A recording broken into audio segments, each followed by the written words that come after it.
할렐루야.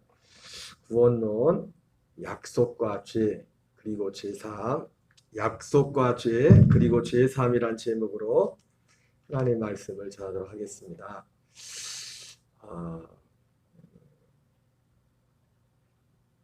이 구원의 문제에 있어서 개신교, 우리가 개신교죠. 또 사실 개신교에 시작했던 마틴 루터나 우리 초기에 그 종교개혁자들을 보면은 지금 전하는 복음과 상당히 사실 우리가 거리가 사도 바울이 전했던 그 복음은 둘째 치고라도 마틴 루터나 존 웨슬레나 그 개신교 초기에 그 지도자를 전했던 이 복음과 현대 교회에서 전하는 복음은 여러 면에 있어서 거리가 많이 있습니다. 특별히 이 제3의 부분에 있어서 이 구원의 문제를 특별히 구원하면은 여러분 개신교나 우리 대부분 교회들이나 그리고 구원파가 가르치는 그 교리에 구원하면 떠오르는 단어가 뭡니까? 제3이죠. 그죠? 제3에 대해서 말을 합니다. 제3에 대해서. 그래서 특히 성경이 전하는 사도 바울이 전하는 이 복음에 있어서 오직 이 복음을 말할 때 이 복음의 핵심이 뭐냐면 제3, 개신교도 마찬가지죠. 그래서 제3이 중요한데 근데 이 제3을 말하는데 특히 구원파 같은 경우는 제3을 말하는데 빠진 게죠. 성경에서 말하는 이 구원에 있어서 빠진데 제3을 말하지만 구원파도 할례를 말하지 않습니다. 할례. 예수님의 십자가의 대속만 얘기하지 우리가 예수님과 함께 십자가와 함께 죽어야 된다 그 얘기 안 해요. 요즘 최근에 그 JYP의 박진영 씨가 본인은 구원파가 아니라고 하지만은 저도 뭐 그분을 구원파에 소속한 사람이라고 말하고 싶진 않아요. 그러나 그분이 자신이 성경을 연구하면서 전하는 지금 복음을 보면은 구원파하고 똑같은 내용을 전하는 똑같은 내용. 그러니까 그분이 구원파라는 오해를 받는 이유가 뭐냐면 내용이 똑같아. 전하는 내용이 똑같아요. 그래서 그 박진영 씨를 이 구원파라고. 이병도 목사님 박진영 씨 모르죠? 아세요? 박진영 씨. 그래서 이 구원파의 이 구원의 교리에 있어서 그들이 내세우는 대속입니다. 그리고 그들이 강조하는 게 뭡니까? 깨달음. 그래서 깨달음, 제3, 거듭남의 비밀 이런 얘기를 하죠. 그죠? 제목 항상 타이틀이 있는 게 뭐예요? 이번에도 그 탄자니아 선교사님 다녀가셨는데 그 탄자니아에도 구원파 그렇게 부흥하나.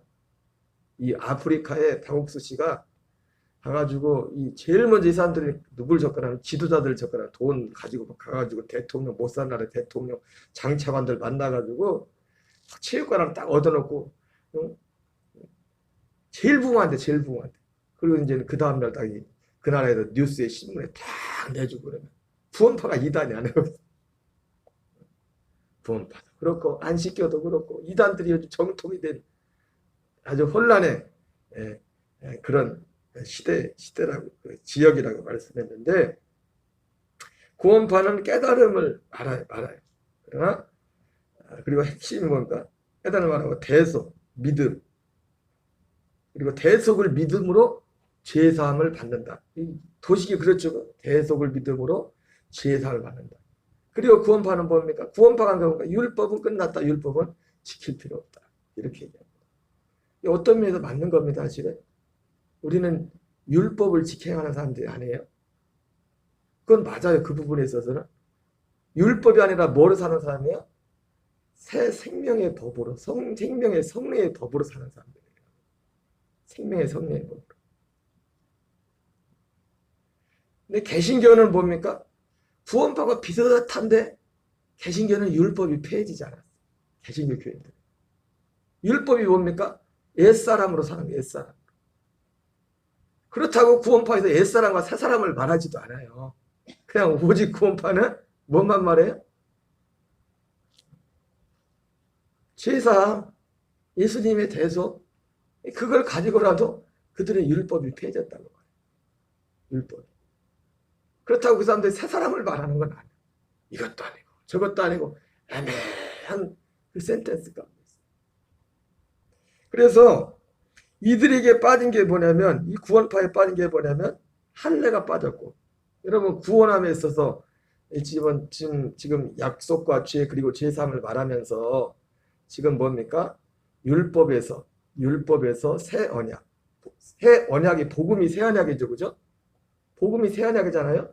새 언약으로 가기 전에 받아야 할 세례 할례. 반드시 이 할례, 그러니까 구원파에서 가르치는 구원은 성경에서 가르치는 가르침과 다른 게 뭐예요? 죄사함을 말하지만 구원이, 성경에서 말하는 구원은 뭐예요? 생명을 얻는 겁니다. 예수님이 말씀한 것처럼 물과 성령으로 거듭나는 거예요. 하나님으로부터 태어나는 거예요. 태어나는 거예요. 그 생명을 얻는 겁니다. 생명. 물론 그들도 생명을 얘기하죠. 얘기를 하지만 단순히 깨달은 거 뭐 그걸 가지고 생명을 얻다. 그러니까 이상한 이 할례를 말하지 않으니까, 지난번에 그 부활교회 순천 한마음교회 그 간증하는 내용에 제가 보여줬나 안 보여줬나 모르겠지만은, 거기 뭐 이단들도 많이 전도하지 않습니까? 여러분, 우리가 복음으로 무장해서 이단도 적극적으로 전도해야 돼. 이제는 전도 대상자 1번이 이단이요. 이단들은요, 그 사람들이 돌이키면 진짜 신자들. 왜? 모든 이단에 그렇지 않겠지, 그런 건 아니겠지만, 이단에 가서 열심히 있는 사람들은요, 이단에 간 사람들이 진짜 열심히 있는 사람들이 아니면 이단 안 가거든. 왜? 기존 교회에서 채워지지 못하는 뭔가를 찾아서 가거든. 그 사람들 이단으로 가는 이유. 죄송하지만 기존 한국교회가 대부분 설교의 패턴이 어딘가? 기복주의예요. 기복주의. 제가 지난주에 날 설교했죠. 교회에서는 세상에서 주지 못하는, 세상에서 들을 수 없는 얘기를 해주는 거지, 교회라. 근데 교회 가나 세상에 가나 거의 비슷한 얘기. 가끔 예수님 이름에 예수님 말하는 거 빼고는 스토리가 똑같은 얘기야. 세상에서 잘 되라고. 꿈도 뭐예요? 세상에서 잘 되는 꿈. 높은 자리에 올라가는 꿈. 명예를 얻고, 예수님은 육신의 적 안면 이생의 자랑을 사랑하지 마라, 세상을 사랑하지 말라고 말하는데 그것을 쫓아가고 있어요. 그것을 받는 길을 설교하고 있다. 많은 강단에서. 여러분, 그것은 결코 우리의 목적이 될 수 없어요. 하나님이 어떤 일을 행하는데 어떤 필요한 수단은 될 수 있겠지만, 그것이 물론 말은 그럴듯하게 하죠. 하나님의 영광을 내야 내가 이렇게 돼야 된다. 말은 그럴듯하게 하지만, 그래서 그들에게는 할례가 할례, 반드시 할례를 말해야 돼요. 성경이 말하는 구원은 저는 생명을 얻는 것이고, 그리고 반드시 그 생명을 얻는데 죄사함도 마찬가지입니다. 반드시 구원파의 가장 또 잘못이 뭐예요? 그냥 깨달은 겁니다. 깨달음은 출발이지, 아직 믿음이 온전한 믿음이 된 게 아니죠. 아브라함이 그 말씀을 들었지만은 바로 아들 이삭에 생긴 것이 아닌 것처럼 회개를 말하잖아요. 그래서 회개. 물론 어떻게 보면 그 깨달음이라는 것이 회개와도 사실 무관한 건 아니에요. 제가 주일날도 전했지만 그 약속, 여기에 대해서 거기를 향하는 것이기 때문에. 그러나 회개의 열매는 뭡니까? 회개의 끝은 뭐냐면 사실 그냥 거기서 돌이키는 그 마음의 생각을, 가버나움 고라신 벳사다가 이 약속에 대해, 이 생명에 대해서 관심이 없었는데 거기에 대해서 어떤 마음의 갈망을 가지고 돌이키는 것이 회개지만, 회개는 어디까지 가게 되면 그것이 진짜 내 회개가 확증이 되려면 내가 정말 그리스도 예수와 함께 십자가에 죽는 그 죽음을 통과하는 거기까지가 진짜 회개. 할례가. 왜? 복음은, 약속은 그 다음이잖아요. 그 약속. 그래서 이들은 할례를 말하지 않고 또 생명을 말하지 않아요. 오직 뭐만 말해요? 십자가의 대속만. 십자가의 대속을 믿는 그 믿음만 말합니다. 이것이 구원파의 문제만 아니라 지금 현대 많은 교회 우리의 신앙에 그러니까 모든 분들이 그런 건 아니지만 이 교리를 따른 사람들이 그냥 삶의 변화가 따를 수가 없어요. 내가 할례 받아야 되는데 할례 받아야 죄사함이 내가 예수님과 함께 죽어야 죄사함도 있고 그 다음 생명이 있는데 내가 죽는 거에 대해서는 얘기하지 않아요. 죽기는 거더 살려주지 교회 오면 막 이렇게 따뜻하게 해주고 막 이렇게. 물론 교회 처음 나온 사람들 우리 사람 서로 관계 서로 이렇게 따뜻하게 하면 당연히 그렇게 해야 되죠. 그러나 말씀은 그렇게 나가면 안 돼요. 반드시 죽어야 돼요. 평생 그렇게 교회 다녀보십시오. 구원이 있나? 나 하고 가보세요. 구원 있나 거기에. 거기엔 구원이 없어요. 구원의 약속이 없어요. 제가 참 가슴 아픈 것이 시대가 많이 변해서 뭐 우리가 우린 지금 시골에 살고 있는데도 이런데 도시에 가면 뭐 세상이 어떻겠어요? 별천지 세상이겠죠. 어떤 교회들도 이 전도한다는 어떤 이 시대의 감성을 따라가는 감성의 목회를 주장합니다. 여러분 감성의 목회가 그럴듯하지만 인본주의의 최극치입니다. 사람은 뭘 쓸지 모르겠어요. 감동을 주고 뭐 하는 거지. 인간적으로 감성이 푼 거. 요즘 사실 드라마들도 사실 사람들이 힐링이 되는 드라마 그런 거 보면서 사람들이 위로를 받고 그런 드라마를 많이 보지 않습니까? 그렇죠? 사도 바울은 뭐라고 말해요? 그리스도 예수의 사람들은 정과 욕심을 그 십자가에 못 박았다가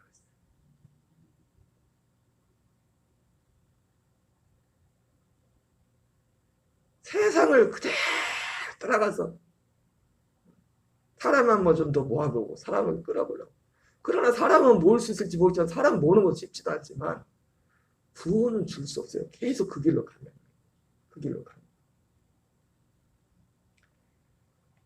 그리고 지금까지 이, 이 구원을 말함에 있어서 약속이 없었던 것이고 생명이 약속이니까 할례를 말하지 않고 이 생명 약속을 말하지 않고 그리고 지난번에도 말씀드렸지만 우리가 이 십자가 우리 복음은 사실 복음의 내용은 기둥은 십자가와 부활이지 않습니까?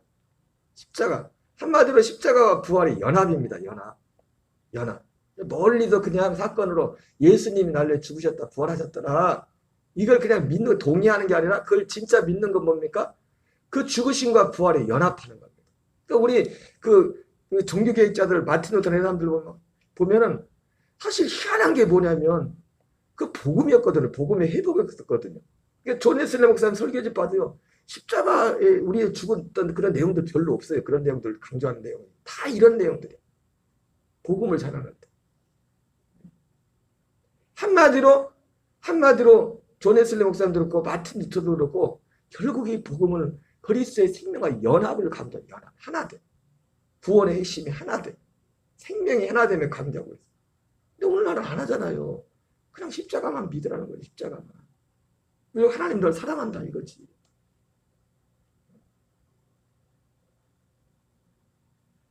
앞에 입구부터 아예 문을 다 막아버렸어. 길을 다 막아버렸어. 그래서 좀 신앙생활하다가 온 체험하고 그러면 하나님이 널 정말 특별히 사랑하신다. 주로 얘기한다는 그나마 그거 가지고서 그것을 믿음의 어떤 확증으로 삼고 믿음의 증거로 삼고 다 타서 없어져요. 우리를 구원하는 데 우리를 하나님께로 이끄는 데는 우리를 천국으로 이끄는 데는 전혀 1%도 영향을 미치지 못할 그런 것을 붙잡고서 그것이 믿음이라고. 그것이 하나님이 당신을 사랑하는 증거라고. 여러분 하나님은 모든 사람을 다 사랑해요. 의인과 악인을 다 사랑한다고 육신적으로는. 왜 사랑합니까? 우리가 이 땅에 모든 사람들이 이 땅에 올 때 하나님이 이 땅에 육신을 가지고 온 모든 사람들은 우리 호흡이 딱 끝나는 직전까지 이 하나님의 약속에 대한 그 약속을 가지고 있기 때문이에요. 그래서 주님이 사랑하는 똑같이 의인과 악인에게 이 육체로는 똑같이 그렇게 하라. 그런데 그런 육신의 어떤 것을 가지고 하나님의 사랑에 척도로 삼고. 왜 그렇습니까? 이 생명을 모르기 때문에. 이 약속을 모르기 때문에. 여러분 반드시 구원은 그래서 이 십자가 부활에 있어서도 결국은 우리가 사순절을 보고 어떤 교수님이 그런 말을 했는데 한국 교회는 개신교는 십자가 부활을 40대 1로 전합니다. 십자가 40, 십자가 39, 40일 중에서 부활절 하루. 그걸 빗해가지고 39일 동안 십자가 얘기하고 부활은 딱 하루만 얘기합니다. 사실은 구원은 부활에 있거든요. 부활의 생명에 연합하는데도 구원 약속이 거기서 이루어지거든요. 근데 그 얘기는 안 해요. 그 얘기는 하나밖에 얘기하지 않고 39번 십자가만 해요. 여러분 부활해서 예수님의 십자가도 온전해지는 겁니다. 주님의 십자가가 부활이 있어야. 부활이 있어야 예수님의 십자가. 결국 이 말하는 건가? 결국 연합이 연합. 생명의 연합이라고 연합. 이것이 구원의 하나님의 생명의 연합. 그리스도의 생명의 연합. 그래서 반드시 우리에게 이 구원이 이루어지려면 이 새언약이 이루어지려면 죄사함도 마찬가지죠. 이 할례를 반드시 통과해야 됩니다. 그래서 할례 받은 확증인데 간략하게 잠깐 보겠습니다. 할례 받은. 그러면 이 사람이 정말 할례 받은 사람입니다. 여러분 할례는 받아도 되고 안 받아도 되는 게 아닙니다. 할례가 없으면 구원이 없는 거예요. 하나님 나라에 대한 약속이 없는 거예요. 예수 그리스도와 함께 십자가와 함께 못 박혀 죽어야 됩니다. 다시 한번 계속 반복하지만 예수님의 십자가에 죽으신 이유는 뭡니까? 내가 땅에서 들리니 너희를 모든 사람을 그 십자가로 이끌기 위해서. 왜 이끕니까? 거기서 같이 죽으라고. 거기서 죽으라고. 십자가로 이끈다고. 그걸 위해서 예수님이 십자가에 달리셨단 말이에요. 거기서 우리 옛사람은 죽고 옛사람의 죽은 그 영은 그의 아들의 안에 가서 거기서 그의 피로 죄사함을 받고 거기서 생명을 얻도록 하기 위해서. 할례 받은 확증 에베소 1장 7절에 있습니다. 우리는 그리스도 안에서 그의 은혜의 풍성함을 따라 그의 피로 말미암아 속량 곧 죄사함을 받았느니라. 예, 그리스도 안에. 그 사람이 할례 받은 사람은 그리스도 안에 들어갑니다. 그 안에서 그의 피로 말미암아 속량 곧 죄사함을 받았다. 고린도서 1장 13절 14절입니다. 그가 우리를 흑암의 권세에서 건져내사 그의 사랑의 아들의 나라로 옮기셨으니 그 아들 안에서 우리가 속량 곧 죄사함을 얻었도다. 여러분 우리가 소재 말씀드렸지만 진짜 이 복음으로 무장하면요 이단들 앞에 이단들 앞에 당당하게 설 수가 있어요. 이단들의 허점이 너무 많아요. 너무 많아요. 잘못해. 이단들에게 복음을 전해. 이단들에게. 내가 혼자 속으로 얼굴 그래 구원파들가 현수막 하나 붙이고 있을 거면 돌날 놓을 것 같아. 구원파 전도하다가 이렇게 또 구원파. 그가 우리를 흑암의 권세에서 건져내사 그의 사랑의 아들의 나라로 옮기셨으니 그 아들 안에서 우리가 속량 곧 죄사함을 얻었도다. 할례 받은 확증, 할례 받은 자는 흑암의 권세에서 건짐을 받는 그의 사랑의 아들의 나라로 옮겨진 자. 이것이 할례의 확증입니다. 그래서 그 아들 안에서 속량 곧 죄사함을 얻게 된다고 말씀합니다. 고린도서 15장 31절입니다. 시작. 형제들아 내가 그리스도 예수 우리 주 안에서 가진 바 너희에 대한 나의 자랑을 두고 단언하노니 나는 날마다 죽노라. 날마다 죽노라. 여러분 날마다 죽는 것도 진짜 죽어본 사람이 날마다 죽는 겁니다. 한 번도 예수님과 함께 딱 한 번. 이게 사도 바울이 내가 날마다 죽노라 했던 것은 무엇을 전제로 한 거냐면 내 예수님과 함께 못 박혀 죽은 그 죽음을 전제로 해서 날마다 죽는다는 겁니다. 안 죽었는데 그냥 그 안 죽을 죽으려고 노력하는 것이 아니라 이미 이 사람은 예수님과 함께 죽은 사람이다. 그래서 실제로 예수님과 함께 할례 받은 죽은 사람은요 그의 삶이 이 고백이 그냥 듣기 좋은 말이 아니라 매 순간순간 이게 가슴에 있다고. 나는 날마다 예수님과 함께 날마다 죽는. 이것이 할례 받은 확증 할례. 저 사람에게 할례가 있는 거지. 고린도 4장 10절 11절입니다. 우리가 항상 예수의 죽음을 몸에 짊어짐은 예수의 생명이 또한 우리 몸에 나타나게 하려 함이라. 우리 살아있는 자가 항상 예수를 위하여 죽음에 넘겨짐은 예수의 생명이 또한 우리 죽을 육체에 나타나게 하려 합니다. 이 예수님과 함께 십자가에 못 박혀 죽은 사람은 방금 고린도서 15장 31절 날마다 죽노라. 날마다와 똑같은 단어가 항상이죠. 항상. 예수의 죽음을 몸에 짊어지고 예수를 위하여 죽음에 넘겨지고. 여러분, 우리는 우리 스스로 죽을 수 없어요. 내 자아를 스스로 처리할 수 없습니다. 항상 예수님과 함께 죽어야 돼요. 내가 날마다 죽을 때 누구와 함께 죽어야 된다고요? 예수님과 함께 죽어야 돼. 예수님과 함께. 난 스스로 죽을 수가 없어요. 내 자아는. 반드시 예수님과 함께만 죽을 수가 있어요.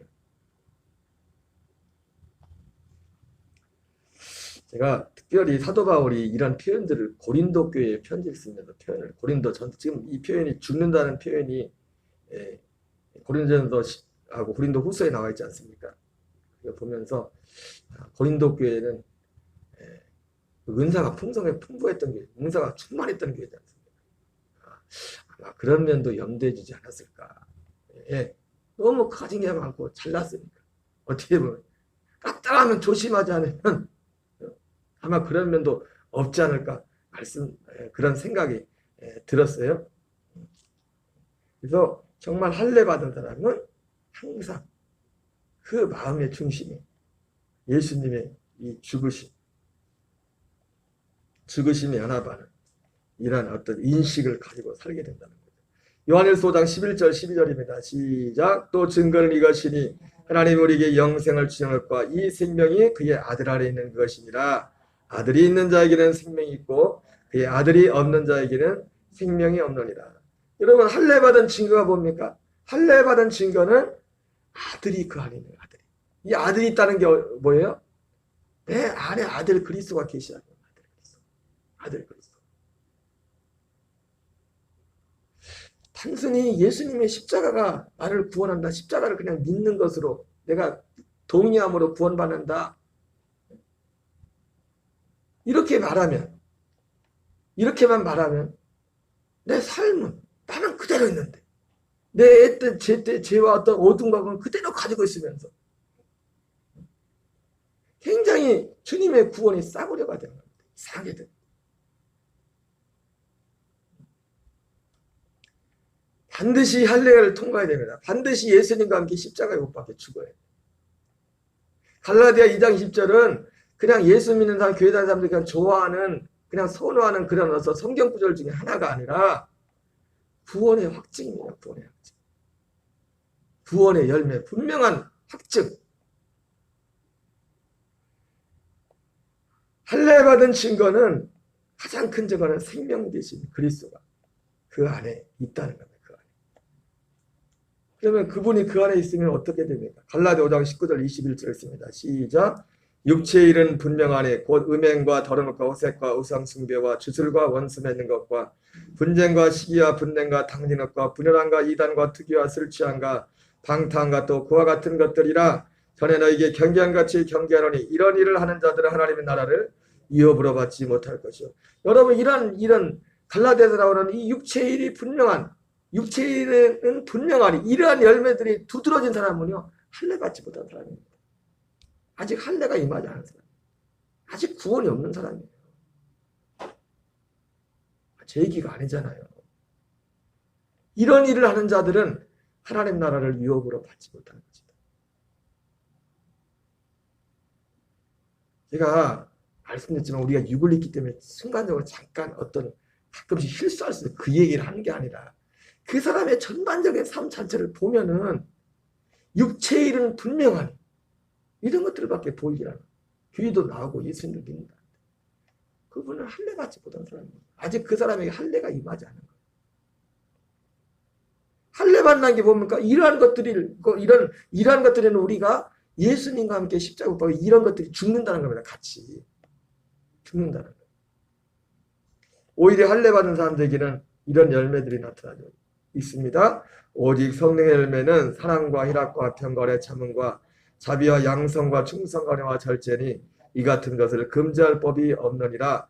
그리스도 예수의 사람들은 육체와 함께 그 정욕과 탐심을 십자가에 못 박았느니라. 여러분 어쩌면은 예수님이 함께 십자가에 못 박힌다는 자체가 엊그제도 말씀했지만 이 할례 자체가 사실은 우리의 도움과 우리의 믿음이기도 하지만 성령님의 역사거든요. 우리 마음에 이 할례가 임하는 것도. 그 어떻게 보면 이 시간적인 논리적인 순서의 차이지만 그리스도와 함께 십자가에 못 박힌다는 이 자체 속에는 자동적으로 그 뒤에 따라오는 게 뭐냐면 그 생명과 죄사함과 그 생명과 이 성령, 그 생명 안에서 이 성령의 열매가 나오는 겁니다. 이런 일들이. 이 성령의 열매를 말하면서 사도 바울이 뭐라 합니까? 그리스도 예수의 사람들은 육체와 함께 그 정욕과 탐심을 십자가에 못 박았느니라. 바로 할례. 할례의 확실한 증거는 뭡니까? 그리스도가 내 안에 있는 겁니다. 생명이 내 안에 있는 겁니다. 그 생명이 무엇으로 나타납니까? 이 성령의 열매로 나타나는 것이죠. 여러분, 이 할례는 있어도 되고 없어도 되는 게 아닙니다. 반드시 이 할례를 통과해야 되고, 그리고 우리는 날마다 할례를 통과해, 한 번 통과했다고 죽었다 끝나는 게 아니라 우리는 또한 날마다 우리에게 임한 그 할례, 이 세례, 그리스도의 십자가에 못 박혀 날마다 우리를 죽이는 그런 일들을 지속적으로 말씀과 예배를 통해, 그리고 여러분 할례 받은 사람에게 있어서는 진짜 할례 받은 사람에게 있어서는 그래서 또 할례 받은 확증지 하나 뭡니까? 예배가 달라져. 예배를 대하는 태도가 달라집니다. 죄송하지만 예배 생활을 가볍게 여기는 분들은 정말 의심스러운 분들입니다. 제가 이랬다 저랬다 정지할 수는 없지만은 예배 생활, 왜? 진짜 예배는 이 할례를 통과하지 않고는 예배 자리로 갈 수가 없어요. 하나님이 받으시는 예배자가 될 수 없다. 우리의 한 날도 이 은혜 가운데 승리하는 저와 여러분 되시기를 제 이름으로 축원합니다. 우리 주기도문으로 마치겠습니다. 하늘에 계신 우리 아버지여, 이름이 거룩히 여김을 받으시오며 나라 임하옵시며 뜻이 하늘에서 이루어진 것 같이 땅에서 이루어지이다. 오늘날 우리에게 일용할 양식을 주옵시고 우리가 우리에게 죄 지은 자를 사하여 준 것 같이